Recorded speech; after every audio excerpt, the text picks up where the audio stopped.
आज हम पढ़ेंगे 10th क्लास की साइंस और जिसमें केमिस्ट्री से शुरुआत कर रहे हैं। और पहला जो चैप्टर है वो है रासायनिक अपक्रियाएं एवं समीकरण, जो लेसन नंबर 1 है। और इस पूरी साइंस, जैसे इसमें से 3 पार्टों में डिवाइड है साइंस वो केमिस्ट्री, फिजिक्स और बायो, तीनों को कंप्लीट कराया जाएगा। दूसरी बात कि पहले हम केमिस्ट्री के 2 चैप्टर करेंगे या 3 चैप्टर करेंगे, उसके बाद हम बायो के 2 चैप्टर या 3 चैप्टर करेंगे। इस हिसाब से हर पार्ट को संतुलित रखा जाएगा, ठीक है। तो आज हम जो पढ़ेंगे वो रासायनिक इसमें क्या है, इस चैप्टर में, पूरे चैप्टर में क्या है, रासायनिक अपक्रियाएं हैं। रासायनिक अपक्रियाओं को समीकरण के रूप में कैसे लिखते हैं, समीकरण के रूप में कैसे लिखेंगे या कैसे करेंगे, ठीक है। तो फिर संतुलन कैसे करेंगे, समीकरण इधर उधर दोनों तरफ सही है कि नहीं है। दूसरी तरफ रासायनिक कुछ विशेष प्रकार की, जैसे कि जो रासायनिक अपक्रियाएं उनको पढ़ेंगे। और उसके बाद ये चैप्टर में सिर्फ इतना ही है। इसके बाद एसिड एंड बेस, अम्ल और क्षार वाला टॉपिक आएगा, वो भी पढ़ेंगे आप। तो इस टॉपिक में आप जो पहला जो अध्याय है उसको पढ़ेंगे। और आप देख रहे हैं राधे एकेडमी, और मैं हूँ रोहित कुमार, जो कि आपका सब पूर्ण साइंस 10th क्लास की कराई जाएगी। कहीं से भी क्वेश्चन निकल नहीं सकता। अब देखिए, कुछ समस्याएं ये आएंगी कि यूपी में बोर्ड में कुछ टॉपिक हट गए हैं, या जो आपको प्लेलिस्ट है उसमें जो आपके सिलेबस में है उसे आप पढ़िए। मैं तो सारा का सारा सिलेबस कराऊंगा। तो देखिए, शुरू करते हैं। रासायनिक अपक्रियाएं समझते हैं। रासायनिक अपक्रियाएं क्या है? देखिए, आपने देखा होगा रासायनिक अपक्रियाएं जैसे कि एक या एक से अधिक पदार्थ मिलकर किसी नए पदार्थ का निर्माण करें। जैसे कि आपने देखा होगा, हम लोगों के यहाँ सब्जी बनती है, तो आलू की सब्जी मान लो, आलू है, मटर है, और पानी मिलाया जाता है, उसमें डाला जाता है, कुकर से सीटी मारी जाती है, उसके बाद ही तो नई सब्जी बन के तैयार होती है। तो कहने का मतलब ये है कि रासायनिक अपक्रियाएं वे होती हैं जो एक या एक से अधिक पदार्थों से मिलकर नए पदार्थ का निर्माण करें। वो एक हो सकता है, वो एक से अधिक हो सकता है। समझ रहे हैं मेरी बात को? तो देखिए, रासायनिक अपक्रियाओं में एक या एक से अधिक पदार्थ मिलकर नए पदार्थ बनाते हैं। जैसे कि मैंने कहा है कि पदार्थ एक हो सकता है, पदार्थ 2 हो सकते हैं, जो मिलकर नए पदार्थ का निर्माण करते हैं। जैसे कि मैंने बताया, जैसे कि आटे की रोटी की जाती है, तो आटा पहले तो सूखा होता है, उसमें पानी मिलाया जाता है, पानी मिलाने के बाद गूंदा जाता है, गूंदने के बाद ही तो रोटी तैयार होती है। तो ये कहने का मतलब ये है कि अभिकारक मिलकर, यानी जो प्रोडक्ट है मिलकर बनाएंगे उसे तो हम अभिकारक कहेंगे, और जो नया उत्पाद होगा उसे उत्पाद कहेंगे। यानी नया जो प्रोडक्ट बनके तैयार होगा उसे क्या कहेंगे? उत्पाद। अब जैसे कि ये वाइटनर है, वाइटनर को ले लो, इसका ये ऊपर का प्लास्टिक का कवर बनाया गया है, ठीक है। उसमें एक वो फॉर्म डाला गया जिसमें इंक डालते हैं, इसकी निप लगाई गई जिससे लिखते हैं। लिखने के बनने के बाद ही तो ये पूरा मार्कर बना। कहने का मतलब है ये पूरा कंप्लीट मार्कर तभी तो बनेगा जिसमें निप लगेगी, ये लगेगी। यानी ये प्रोडक्ट कई तत्वों से मिलकर बना है, एक से मिलकर नहीं बना है, कई तत्वों से मिलकर बना है, तभी तो ये मार्कर बना है। अब जैसे कि फोन ले लो, कैमरा लगा फोन में, डिस्प्ले लगी, माइक्रोफोन लगा, तो ये कई तत्व मिलकर किसी एक तत्व का निर्माण जो करते हैं वो रासायनिक अपक्रियाएं कहलाते हैं। वो एक हो सकते हैं या वो अधिक हो सकते हैं। तो इसमें लिखा है, इसमें भाग लेने वाले पदार्थों को अभिकारक कहते हैं। यानी जो पदार्थ पहले मिलते हैं, जो कई नए पदार्थ को बनाएंगे, उससे पहले क्या मिलते हैं? अभिकारक कहते हैं। जो अब अपक्रिया के बाद पदार्थ बनाते हैं, यानी एक रिएक्शन के बाद पदार्थ बनाते हैं, और जो पदार्थ बनता है उसे क्या कहते हैं? उन्हें उत्पाद कहते हैं। यानी अभिकर्मक मिलकर जो क्रिया करते हैं, क्रिया करने के बाद जो नए पदार्थ बनाते हैं उन्हें क्या कहते हैं? उत्पाद कहते हैं। क्या कहते हैं? उत्पाद। जैसे कि हमने कुछ उदाहरण लिए हैं कि भोजन पकाया जाना, भोजन का पकाया जाना। जैसे कि सब्जी, जैसे मान लो आलू टमाटर की सब्जी डाली, पानी डाला, मिक्स करके, तभी तो सब्जी बनी। वैसे कि आटा का भी हमने उदाहरण बनाया था। एक और उदाहरण लो, मैग्नीशियम रिबन को, जैसे कि एमजी को हम जलाते हैं किसकी उपस्थिति में, +O2 की उपस्थिति में, तो क्या बनता है, मैग्नीशियम ऑक्साइड बनेगा, मैग्नीशियम ऑक्साइड बनता है। क्या बनेगा, मैग्नीशियम ऑक्साइड बनेगा। तो ये क्या है, किसकी उपस्थिति में जलाया गया, ऑक्सीजन की। क्योंकि कोई भी आग या फायर जब तक नहीं जल सकती जब तक ऑक्सीजन ना हो। तो ये क्या है, अभिकर्मक हैं। ये क्या है, अभिकर्मक। और ये क्या है, उत्पाद।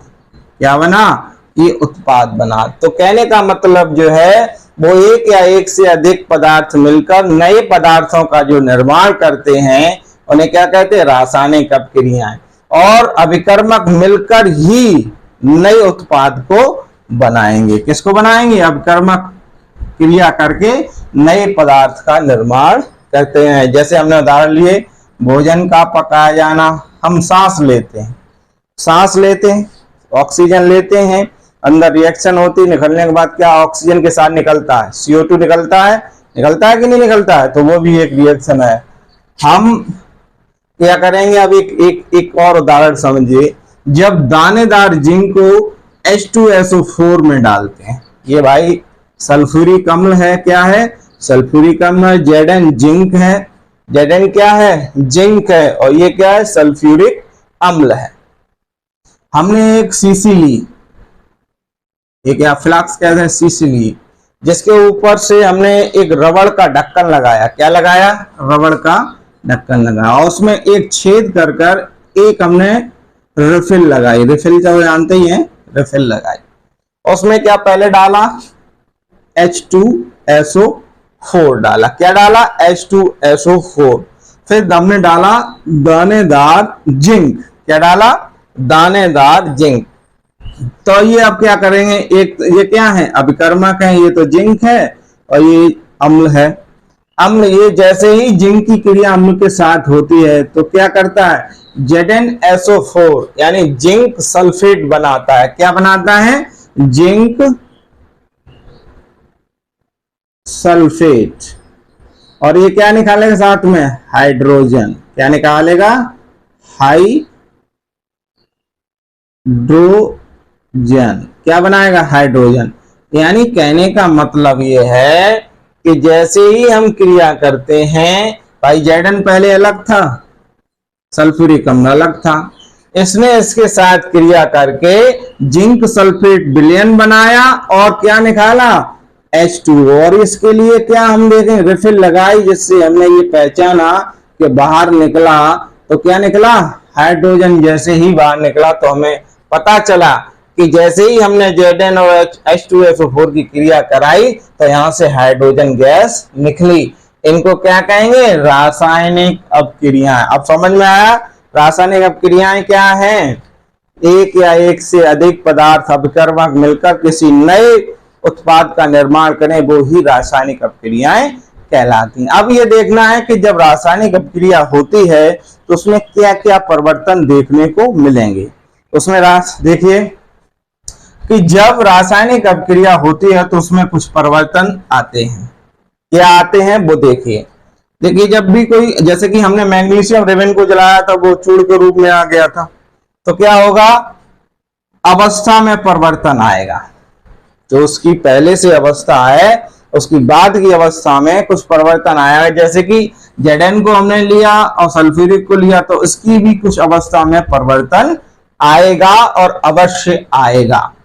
फिर उसमें क्या होता है, उसके रंग में परिवर्तन आता है और उसमें से क्या निकलती है, गैस। जैसे कि मैंने अभी बताया कि हाइड्रोजन गैस निकलती है, गैस निकलती है। और तापमान में क्या होता है, परिवर्तन आता है। जब भी कोई भी रासायनिक अपक्रिया होती है तो उसके तापमान में परिवर्तन अवश्य आता है, जिसमें आप पढ़ेंगे ऊष्माक्षेपी ऊष्मा शोषी अपक्रियाएं, यानी वे अपक्रियाएं जो होने पर ऊष्मा निकलती है, और वे अपक्रियाएं जिनमें ऊष्मा एब्जॉर्ब यानी अपने बाहर की ऊष्मा को अंदर लेती है।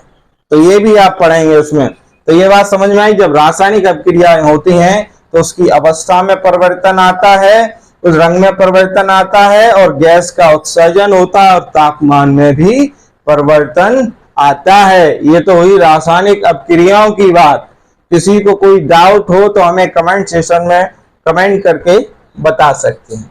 अब हम पढ़ेंगे क्या, दूसरा टॉपिक, रासायनिक समीकरण। देखिए रासायनिक समीकरण क्या है, कोई भी अपक्रिया जब होती है, कोई भी अपक्रिया हो तो उसे रासायनिक सूत्र में लिखना ही रासायनिक समीकरण कहलाता है। क्या कहलाता है, जैसे कि हमने क्रिया कराई मान लो सी कार्बन की और प्लस ऑक्सीजन की। जैसे ये देखो हमने लिख लिया कार्बन, भाई हिंदी में लिख लो कार्बन, और क्रिया कराई ऑक्सीजन की। किसकी कराई, ऑक्सीजन की। तो ये क्या बना, कार्बन डाई ऑक्साइड। क्या बना, कार्बन डाई ऑक्साइड। तो कार्बन का भाई हमें अगर समीकरण लिखना है तो हमें कार्बन का सूत्र याद होना चाहिए। क्या बना, सी बना, प्लस ऑक्सीजन ओ बना, O2। क्या बना, O2 बना। तो अब क्या होगा, दोनों की जब क्रिया होगी तो क्या बनेगा, CO2। क्या बना, CO2। यानी रासायनिक समीकरण को लिखने के लिए सबसे पहले को उनके रासायनिक सूत्र याद होने चाहिए। रासायनिक सूत्र जब तक याद नहीं होंगे तब तक आप रिएक्शन नहीं कर सकते हैं। तो सबसे पहले क्या है, हमने बताया है कि कार्बन की क्रिया हम अगर ऑक्सीजन के साथ कराते हैं तो वो कार्बन डाइऑक्साइड हमें मिलता है। जैसे कि हमने अभी ये सूत्र लिखा, कार्बन का सूत्र होता है C, ऑक्सीजन का होता है O2, तो दोनों मिलकर क्या करेंगे, CO2 का निर्माण करेंगे। अब दूसरी बात समझिए यहां कि कार्बन यहां कितना है, 1 है, तो यहां कार्बन कितना है, 1 है। यहां O2 कितना है, 2 है, तो यहां 2 है। इसमें ना तो पदार्थ अलग से बनाया जा सकता है और ना ही उसका विनाश किया जा सकता, जो आप 9th में पढ़ चुके हैं। जितना द्रव्यमान इधर होगा, इतना द्रव्यमान इधर होगा, उतना ही द्रव्यमान इधर होगा। आप देखते हैं, समझिए इसे। जब एक या एक से अधिक अभिकारक मिलकर नए उत्पाद बनाते हैं, ये तो रासायनिक अभिक्रिया है, नए उत्पाद बनाते हैं। अभिकारक को रासायनिक सूत्र में उत्पाद को भी लिखते हैं। उत्पाद यानी जो है कि अभिकारक है उसे भी रासायनिक सूत्र में लिखते हैं और उत्पाद को भी रासायनिक सूत्र में लिखते हैं। अभिकारक और उत्पाद के मध्य, भाई ये तीर का निशान लगाया है, ये तो क्या है, अभिकारक, अभिकारक, और ये क्या है, उत्पाद। तो हमने क्या किया, अभिकारक और उत्पाद के मध्य तीर का निशान लगाते हैं। एक या अधिक अभिकारक और अधिक उत्पाद के मध्य क्या लगाते हैं, प्लस का निशान। जैसे कि देखिए कार्बन है, प्लस लगा दिया, O2 के बीच में क्या लगा दिया, प्लस लगा दिया। अगर यहाँ अलग अलग होते तो भी हम उनके मध्य लगा सकते कि जैसे Zn प्लस H2SO4, ये दो हैं, प्लस लगा लिया अब कार को। अब ये बनाएंगे क्या, ZnSO4 प्लस क्या बनाएंगे, क्या बनाएंगे, SO4 प्लस हाइड्रोजन गैस। तो उत्पादों अभिकारक में भी प्लस 2 है और उत्पाद में भी 2 है, तो दोनों के लिए क्या हम प्लस निशान का उपयोग करते हैं। तीर का निशान अपक्रिया होने के बाद उत्पाद बनाती है। जब अपक्रिया होगी तो हमें तीर का निशान लगाना पड़ेगा जिससे हमें ये पता चलता कि अभिक्रिया हो गई, उसके बाद क्या बनेगा, उत्पाद बनेगा। किसी भी अभिक्रिया में ना तो द्रव्यमान का निर्माण होता है और ना ही विनाश। जैसे कि हमने बताया था कि किसी भी अभिक्रिया में ना तो द्रव्यमान पैदा किया जा सकता और ना ही उसका विनाश किया जा सकता, यानी घटा नहीं जा सकता है। और दूसरा पॉइंट देखिए, जितना अभिकारक द्रव्यमान का होगा उतना ही उत्पाद। यानी अगर 1 किलो भाई इधर अभिकारक है तो 1 किलो ही हो सकते हैं, ऐसा नहीं है कि इधर ज्यादा हो जाए इधर कम हो जाए, दोनों तरफ बैलेंस होंगे और दोनों तत्वों के परमाणुओं की संख्या बराबर होगी। जैसे परमाणुओं की संख्या, जैसे अगर कोई भी, जैसे कि यहां अगर 1 Zn है तो यहां भी 1 ही Zn होना चाहिए। अगर यहां पर SO4 2 4 हैं तो SO4 भी 4 ही होने चाहिए। तो दोनों तरफ क्या है, तत्वों के परमाणुओं की संख्या बराबर, तभी समीकरण संतुलित होगा। कैसा होगा, तभी समीकरण कैसा होगा, संतुलित होगा। अब देखिए एक रिएक्शन कराते हैं। जैसे हाँ इधर है, वैसे कि हमने देखा भाई Zn जिंक है, SO4 सल्फ्यूरिक अम्ल है, तो यहाँ क्या हुआ, ZnSO4 जिंक सल्फेट विलयन बना और हाइड्रोजन गैस को निकाला। क्या निकाला, हाइड्रोजन गैस को। अब हम देखें कि ये बैलेंस है कि नहीं है। तो यहाँ H2 कितने हैं, 2 हैं, तो भाई H2 बैलेंस हो गया। Zn कितना है, 1 है, तो यहाँ पे कितना है Zn, 1 है। SO4 कितने हैं, 4, तो SO4 4, तो ये बैलेंस है रिएक्शन भाई, हमें कोई जरूरत नहीं है, क्लियर है। अब देखिए यहाँ पे Fe3 हमने ले लिया, तो भाई यहाँ भी Fe3 है। 4H2O, यानी O कितने हैं, जब किसी अभिक्रिया में 4 से जब आगे से गुणा कर देते हैं तो वो क्या होता है, पूरी अभिक्रिया में गुणा हो जाता है यहाँ से। तो यहाँ भाई अब हमने 4 किया तो हमें कितने O चाहिए, आगे से गुणा करेंगे पूरे में तो 4 ही हो जाएंगे। तो O कितना हुआ, 4 बन गया भाई, प्लस का निशान लगाया।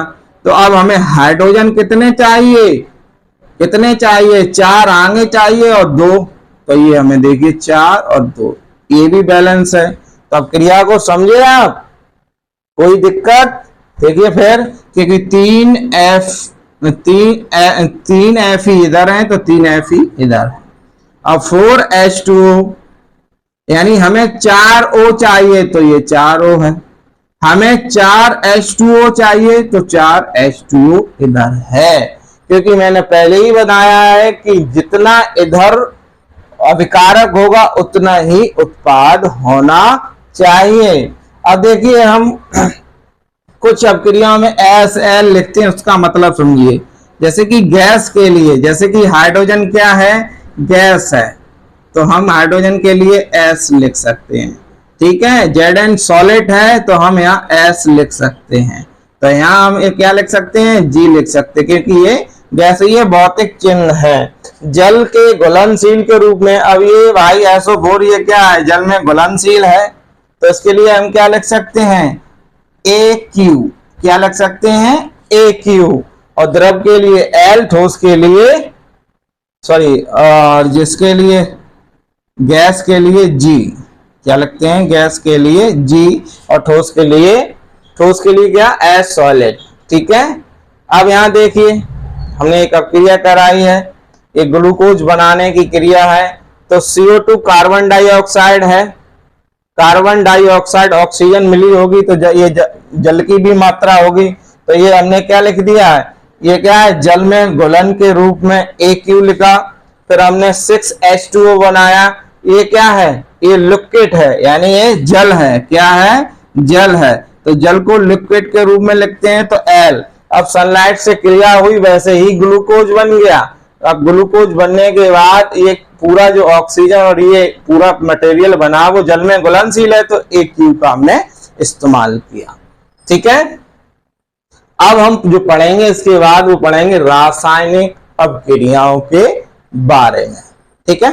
देखिए अब रासायनिक अपक्रियाओं के प्रकार के बारे में पढ़ेंगे। जो 10th स्टैंडर्ड में जो रासायनिक अपक्रियाएं वो आपको पढ़ाई जाएंगी। देखिए रासायनिक अपक्रियाएं जो होती हैं वो कई प्रकार की होती हैं और उनमें बताया जाएगा कि अपक्रियाएं कैसे होगी, कैसे अपकर्मक टूटेंगे, एक उत्पाद को बनाएंगे या अनेक उत्पादों को बनाएंगे। वो देखिए अब इसमें हम पहली जो रिएक्शन पढ़ेंगे, जैसे कि ये तो है रासायनिक में कई प्रकार की होती हैं, तो पहली जो हम रिएक्शन पढ़ रहे हैं वो संयोजन। संयोजन का ही मतलब आ रहा है कि एक या एक से अधिक अभिकर्मक संयोग करके ही उत्पाद को बना रहे हैं। किसको बना रहे हैं? संयोग से मतलब आ रहा है संयोग करके किसी का निर्माण करना। जैसे लिखा है, जब दो या दो से अधिक पदार्थ संयोग करके एक उत्पाद का निर्माण करते हैं। भाई इसमें अभिकर्मक, जैसे कि बनाने वाले जो क्रिया होती है उसे अभिकर्मक कहते हैं। एक या एक से अधिक अभिकर्मक मिलकर सिर्फ एक प्रोडक्ट को बनाए, जिसका मार्कर उदाहरण है, इसका कैप है, ढक्कन है, निप है, भीतर इसमें इंक है। तो ये कई प्रोडक्ट अभिकर्मकों से मिलकर बना है, और बना क्या है? सिर्फ मार्कर। तो वो संयोग के द्वारा बना है। जब दो या दो से अधिक पदार्थ या अभिकर्मक मिलकर एक उत्पाद का निर्माण करते हैं तो ऐसी अपक्रिया को संयोजन अपक्रिया कहते हैं। यानी इसमें क्या है कि दो अभिकर्मक हो सकते हैं, तीन अभिकर्मक हो सकते हैं, लेकिन जो प्रोडक्ट बन के तैयार होगा वो सिर्फ होगा सिंगल, यानी संयोग के द्वारा। तो देखिए आप, ये कार्बन कोक ले लो, या मान लो कोयला का जलना, कोयला तो जानते ही हैं सब, यानी कोयला हो गया कार्बन, और जला किसकी उपस्थिति में? ऑक्सीजन की उपस्थिति में।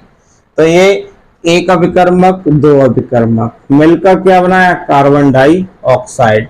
यानी दो अभिकर्मक, यानी ये लिखा है दो या दो से अधिक संयोग करके नए पदार्थ को बनाते हैं। तो ये दो भाई पदार्थ मिलकर एक पदार्थ को बनाते हैं। ये बनने वाला पदार्थ क्या है? Carbon dioxide. और ये क्या है? अब जैसे कि मैं इसका भी लिख दूं, ये है कार्बन, ये क्या है? ऑक्सीजन। क्या है? ऑक्सीजन। ये क्या है? Carbon dioxide. क्या बना? Carbon dioxide. एक ये क्लियर हो गई रिएक्शन। अब देखिए कैल्शियम ऑक्साइड, यानी ये होता है बिना बुझा हुआ चूना। Ca सूत्र भी लिखते जाओ, CaO जो होता है वो कैल्शियम ऑक्साइड होता है, जिसे कहते हैं बिना बुझा हुआ चूना। सूत्र याद करने बहुत ही आवश्यक है, और जल का तो सूत्र जानते ही हैं, H2O। ठीक है, जो कैल्शियम ऑक्साइड है ये क्रिया करके क्या बना है? कैल्शियम हाइड्रोक्साइड बना देता है, बुझा हुआ चूना। यानी कहने का मतलब है दो पदार्थ मिलकर एक पदार्थ को बनाते हैं, यही क्रिया होती है संयोजन की। ऐसे देखिए, बिना बुझा हुआ चूना ले लिया हमने, या कह सकते हैं कैल्शियम ऑक्साइड ले लिया, और इसे जल में डाला। तो जल में डालने के बाद जल मिश्रण हो जाएगा तो बना देगा कैल्शियम हाइड्रोक्साइड, यानी बुझा हुआ चूना। अब बैलेंस देख लो, ये बैलेंस है कि नहीं है?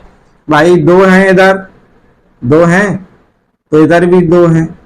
ठीक है, और Ca कितना है? एक है, तो एक है। O दो हो गए, तो बाहर से अगर गुणा किसी भी क्रिया में करते हैं तो कितना हो जाता है? दो। जैसे कि ये लिखा है 4 × H4, तो ये संपूर्ण में ही क्रिया होगी, ऐसा नहीं है कि एक में होगी। अब जैसे कि यहाँ हमने दो का गुणा मारा, तो यहाँ H भी दो हैं और O भी दो हैं। तो यहाँ H कितने थे? दो थे, और यहाँ O कितना था? एक ये हो, एक ये हो। तो हमने दो से गुणा कर दिया तो दो हो गए और दो ही H हो गए, तो बैलेंस हो गई। जैसे कि पहले ही बताया गया, जितना पदार्थ इधर होगा उतना ही पदार्थ इधर होगा। तो ये क्या कहा? कैल्शियम ऑक्साइड जब जल के साथ क्रिया करता है तो कैल्शियम हाइड्रोक्साइड का निर्माण करता है। दूसरी देखिए आप, ये है जल के बनने की क्रिया। क्या है? जल के निर्माण की क्रिया। जल के निर्माण की क्रिया। देखिए आप सभी जानते हैं H2 हाइड्रोजन है, O ऑक्सीजन है। जब ये क्रिया करके क्या बना देगा, H2O, यानी यहाँ क्या बन गया, जल बन गया। क्या बन गया, जल। ऑक्सीजन था, ये क्या था, ऑक्सीजन, क्या था, ऑक्सीजन, और ये क्या था, हाइड्रोजन। क्या था, हाइड्रो, यानी हाइड्रोजन और ऑक्सीजन मिलकर किसको बनाते हैं, जल को बनाते हैं। ये किसका उदाहरण है, संयोजन का। अगर कोई भी आपसे ये कहते हैं कि संयोजन अभिक्रिया क्या है, कि दो अभिकर्मक मिलकर किसी एक उत्पाद का निर्माण करते हैं, तो क्या कहला जाएंगे, संयोजन अभिक्रिया। उदाहरण उसका लेना, जल का निर्माण या कोयले का जलना। जैसे C+O2 मिलकर बना देते हैं कार्बन डाइऑक्साइड को, और H और O2 मिलकर जल को बना देते हैं। ये हो जाती संयोजन अभिक्रिया के उदाहरण है। कैल्शियम ऑक्साइड और जल मिलकर बना दे कैल्शियम हाइड्रोक्साइड को। तो ये किसके उदाहरण है, संयोजन के। किसी को क्लियर। देखिए ऊष्मा शोषी अभिक्रियाओं में क्या होता है, ये अभिक्रियाएं जब होती हैं, उत्पाद जो प्रोडक्ट बनाएंगे उनके साथ रिएक्शन यानी एनर्जी निकलती है। जिन अभिक्रियाओं में उत्पाद के निर्माण के साथ साथ ऊष्मा भी उत्पन्न होती है, उन्हें ऊष्मा क्षेपी अभिक्रियाएं कहते हैं। यानी ये क्रिया करने के बाद ही एक एनर्जी को निकालती हैं।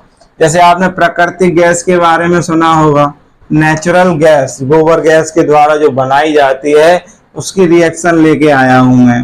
प्राकृतिक गैस का जलना, जैसे कि इसमें मीथेन होती है और ऑक्सीजन होती है, क्योंकि ऑक्सीजन के बिना ये जल नहीं सकती है। मीथेन क्या करेगी, जब जल जाएगी, जलने के बाद क्या होगा, कार्बन डाइऑक्साइड और जल और ऊर्जा निकल के आएगी।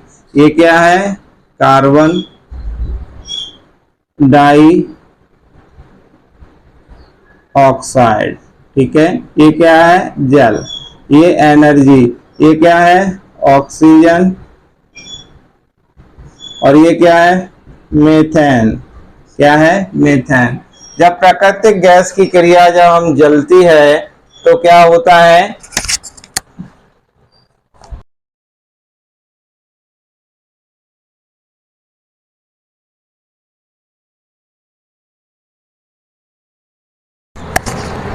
तो ये क्रिया जब प्रकृति की होती है तो उसमें कार्बन डाइऑक्साइड, जल और एनर्जी बनेगी। ये क्रिया किसकी है, प्राकृतिक गैस जब जलती है, ठीक है। यानी ऊष्मा क्षेपी वे अभिक्रियाएं होती हैं जो अपने उत्पाद के साथ साथ में क्या बनाती हैं, एक एनर्जी को भी निकालती हैं। अब बढ़ेंगे ऊष्मा शोषी अभिक्रियाएं। ये अभिक्रियाएं वे अभिक्रियाएं होंगी जो ऊष्मा करने के बाद या अपने उत्पादन को बनाने के साथ साथ में क्या एनर्जी अंदर अपने ओर खींचती हैं। यानी जिन अभिक्रियाओं में ऊष्मा का अवशोषण होता है उन्हें ही ऊष्मा शोषी अभिक्रियाएं कहते हैं। यानी ये अभिक्रियाएं अपने उत्पाद को बनाने के साथ साथ बाकी एनर्जी को भी अंदर लेती हैं, उन्हें ऊष्मा शोषी अभिक्रियाएं कहते हैं। यानी दोबारा सुनिए, ऊष्मा शोषी अभिक्रियाएं वे अभिक्रियाएं हैं जो अपने उत्पाद को बनाने के साथ साथ ऊष्मा को लेते हैं या अवशोषण करते हैं। यानी यहाँ लिखा है मैंने, जिन अभिक्रियाओं में ऊष्मा का अवशोषण होता है उन्हें ऊष्मा शोषी अभिक्रियाएं कहते हैं। जैसे हमने लिया है यानी बिना बुझा हुआ चूना, यानी कैल्शियम कार्बोनेट। कैल्शियम कार्बोनेट की जब हम क्रिया कराते हैं तो कैल्शियम ऑक्साइड और कार्बन डाइऑक्साइड निकलता है, बनता है। तो ये क्या करेंगे, ये जब अभिक्रिया होगी तो क्या होगा, ऊष्मा को लिया जाएगा। कहां से लिया जाएगा, ऊष्मा। जैसे ही क्रिया होगी तो ऊष्मा को ये अपनी ओर खींचते हैं, ठीक है। ये तो ऊष्मा क्षेपी था, अब ये ऊष्मा शोषी हो गया। शोषी में क्या है, ऊष्मा को लिया जाता है, और क्षेपी में क्या है, ऊष्मा को छोड़ा जाता नहीं, ऊर्जा निकलती है। अब बात करेंगे वियोजन अभिक्रिया की। यहाँ वियोजन से ही मतलब आ रहा है कि अभिकर्मक जब बनते हैं तो जिनके जो प्रोडक्ट बनेंगे वो अलग अलग टुकड़े में हो जाएंगे। यानी वियोजन अभिक्रिया की ठीक उल्टी होती है। कैसी होती है, वियोजन अभिक्रिया की ठीक उल्टी होती है। इसमें क्या है कि जो अभिकर्मक होता है एक, और जो उसके प्रोडक्ट होते हैं अभिकर्मक ही टूटकर अलग अलग बन जाते हैं। देखिए इस अपक्रिया में एक अभिकर्मक टूटकर छोटे छोटे उत्पाद का निर्माण करता है, वियोजन अपक्रिया कहलाती है। यानी वियोजन अपक्रिया वे अपक्रियाएं हैं जिसमें अभिकर्मक टूटकर छोटे छोटे उत्पाद का निर्माण करता है। यानी इसमें जो अभिकर्मक है वो एक होगा, वो क्या करेगा, छोटे छोटे उत्पादों का निर्माण करेगा। किसमें, वियोजित अपक्रिया कहलाती है। यानी वियोजन इस अपक्रिया में अभिकर्मक टूटकर छोटे छोटे उत्पादों का निर्माण करेगा। जैसे कि हमने कैल्शियम कार्बोनेट लिया, कैल्शियम कार्बोनेट क्या करता है, कैल्शियम हाइड्रोक्साइड को अलग छोड़ देता है और कार्बन डाइऑक्साइड को अलग छोड़ देता है। ये अभी अपक्रिया दिखाई थी। यानी बिना बुझा हुआ चूना जब क्या करता है, अपक्रिया इसे गर्म करते हैं तो कैल्शियम हाइड्रोक्साइड और कार्बन डाइऑक्साइड को छोड़ता है।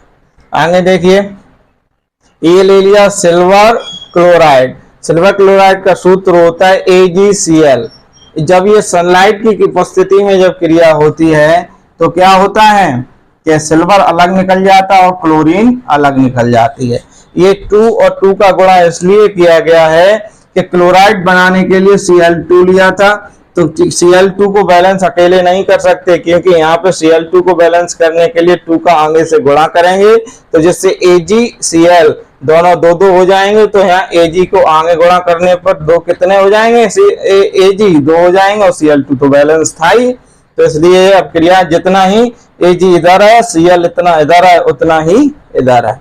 ठीक है। वियोजन अपक्रिया क्या है, वियोजन अपक्रिया में एक अभिकर्मक टूटकर छोटे छोटे उत्पादों का निर्माण करता है। उसके ये आपको उदाहरण दिए गए, सिल्वर नाइट्रेट सनलाइट की उपस्थिति में सिल्वर को अलग करता है प्लस क्लोरीन को अलग छोड़ता है। ठीक है, आज की क्लास यहीं पे समाप्त होती है।